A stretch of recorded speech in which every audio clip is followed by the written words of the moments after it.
Kisah Habil dan Qabil. Maka pernahkah kamu melihat orang yang menjadikan hawa nafsunya sebagai Tuhannya, dan Allah membiarkannya berdasarkan ilmunya, dan Allah telah mengunci mati pendengaran dan hatinya, dan meletakkan tutupan atas penglihatannya. Maka siapakah yang akan memberinya petunjuk sesudah Allah membiarkannya sesat? Maka mengapa kamu tidak mengambil pelajaran? Al-Quran Surat Al-Jathiyah 45:23. Dalam kurun waktu beberapa tahun pernikahan Nabi Adam dan kejadian diturunkannya ke muka bumi bersama Siti Hawa, Allah mengaruniakan keturunan bagi mereka. Menurut riwayat Ibnu Ishaq dalam tafsir Al-Qurtubi, Nabi Adam dan Siti Hawa dikaruniai 40 anak dalam 20 kali masa mengandung. Artinya, setiap melahirkan mereka dianugerahi 2 anak kembar berpasangan, 1 putra dan 1 putri.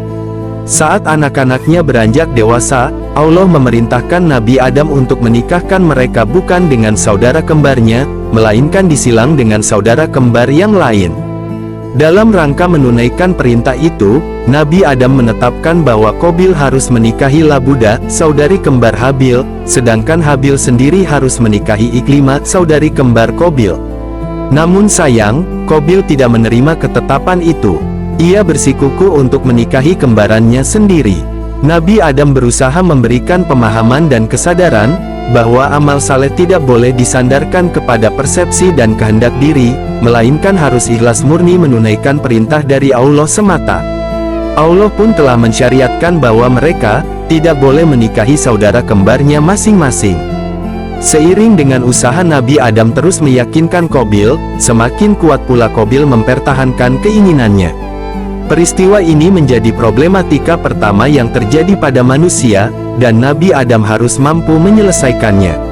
Oleh karena Nabi Adam hanyalah pesuruh Allah yang dibekali huda petunjuk dan dilarang membuat petunjuk sendiri, beliau selanjutnya mengajak Qabil untuk mengembalikan keputusan dari permasalahan ini kepada Allah. Seketika, Allah memberikan solusi berupa larangan untuk menjalankan syariah kurban bagi keduanya. Siapapun di antara mereka berdua yang diterima kurbannya, dialah yang Allah ridhoi, tetapkan, menikah dengan Iklimah. Sebagai petani, Qabil berkurban dengan seikat gandum. Entah mengapa, ia memberikan gandum seadanya saja. Sedangkan Habil berkurban dengan kambing terbaiknya. Setelah kurban dipersembahkan, ternyata Allah menerima kurban Habil dan tidak menerima kurban Qabil. Maka, Habil yang ditetapkan Allah untuk menikahi Iklimah, mendapati kurbannya tidak diterima, Qabil marah. Mata hatinya menjadi buta. Ia memendam rasa dengki yang sangat besar kepada adiknya. Sifat inilah yang menjadi awal sebuah tragedi berdarah. Al-Qurtubi mengatakan, dengki adalah dosa pertama yang dilakukan di langit dan di bumi. Di langit adalah dengkinya iblis kepada Nabi Adam dan di bumi adalah dengkinya Qabil kepada Habil. Seiring waktu menuju pernikahan, kedengkian Qabil semakin memuncak. Di saat Nabi Adam sedang tidak bersama mereka, ia meluapkan perasaan dengkinya dengan kemarahan. Bahkan ia tidak ragu menunjukkan diri secara terang-terangan dengan mengatakan ia akan membunuh adiknya. Habil yang menyadari kakaknya sedang diliputi rasa marah, menghadapinya dengan tenang. Kematangan jiwanya menghadirkan sikap untuk tidak panik saat menghadapi sebuah permasalahan. Bahkan Habil terus berusaha menyadarkan kakaknya agar berzikir kepada Allah. Dengan penuh kasih sayang ia balas perlakuan Qabil sebagaimana layaknya seorang adik. Apapun nasib yang akan terjadi padanya, ia serahkan sepenuhnya pada Allah semata.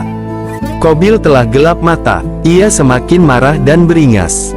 Ketika Habil sedang beristirahat di sela-sela aktivitas menggembala kambingnya, tiba-tiba Qabil datang membawa batu besar dan menimpakannya ke kepala Habil. Akhirnya, Habil meninggal di tangan kakaknya. Nauzubillahi min zalik. Beginilah kondisi orang yang menjadikan hawa nafsu sebagai ilahnya. Pendengaran, penglihatan, dan hatinya buta. Ayat-ayat Allah dianggap sebagai batu sandungan. Prasangkanya hanya tertuju pada kesenangan dunia semata. Tersesatlah ia, jauh semakin tersesat lagi karena Allah mengunci mati pendengaran, penglihatan, dan hatinya. Sehingga tidak ada yang mampu mengembalikannya ke jalan benar kecuali dia sendiri. Apakah ia mau melepas hawa nafsu untuk menjadikan Allah saja sebagai ilahnya? Wallahu a'lam bisawab.